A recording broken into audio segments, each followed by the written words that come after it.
Friends, നമ്മളിന്നിവിടെ ഉണ്ടാക്കാൻ പോകുന്നത് സിമ്പിളായിട്ട് ഉണ്ടാക്കാവുന്ന ഒരു ബ്രേക്ക്ഫാസ്റ്റാണ്. കടലയും ചിക്കലിയും. അതിനുവേണ്ടി ഒരു പാത്രം വെക്കുക, 3 ടേബിൾ സ്പൂൺ വെളിച്ചെണ്ണ ഒഴിക്കുക, കടുക്, ഉലുവ, കരിവേപ്പില എന്നിവ ഇട്ട് കൊടുക്കുക.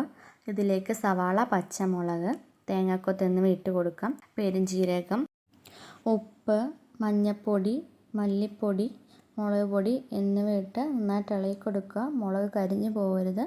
ഇതിലേക്ക് 2 കപ്പ് വെള്ളം ഒഴിച്ച് കൊടുക്കുക. ഇത് തിളച്ച് വരുമ്പോൾ കുതിർത്ത് വെച്ച കടല ഇതിൻ്റെ അകത്തേക്ക് ഇട്ട് കൊടുക്കുക. ഇത് റെഡി ആകുമ്പോഴത്തേക്കും നമുക്ക് ചിക്കലി ഉണ്ടാക്കാം. അതിനുവേണ്ടി ഒരു പാത്രത്തിൽ കുറച്ച് അരിപ്പൊടി എടുക്കുക, ഉപ്പിടുക, ആവശ്യത്തിന് തിളച്ച വെള്ളം ഉപയോഗിച്ച് നന്നായി കുഴച്ചെടുക്കുക. ഇത് കുഴച്ചതിന് ശേഷം കൈ കുറച്ച് എണ്ണ തേച്ചതിന് ശേഷം ഉണ്ട പിടിച്ച് പരത്തിയെടുക്കുക. ഇങ്ങനെ എണ്ണ തേച്ച് പരത്തിയെടുക്കുന്നത് നമ്മൾ കടലക്കറിക്കകത്ത് ഇടുമ്പോഴത്തേക്ക് ഈ മാവുകൾ തമ്മിൽ പരസ്പരം ഒട്ടിപ്പിടിക്കാതിരിക്കാൻ വേണ്ടിയിട്ടാണ്. എന്നിട്ട് ഇതിലേക്ക് നമുക്ക് ഇട്ട് കൊടുക്കാം. ഇതിട്ട് കൊടുത്തതിന് ശേഷം ഇതിൻ്റെ പരുവം എന്ന് പറയുന്നത് തിളച്ച് കുറുകി വരുന്നതാണ്. അപ്പോൾ ഇത്രയേ ഉള്ളൂ. സിമ്പിളായിട്ട് ഉണ്ടാക്കാവുന്ന ഒരു ബ്രേക്ക്ഫാസ്റ്റാണ് ഈ ചിക്കിളി.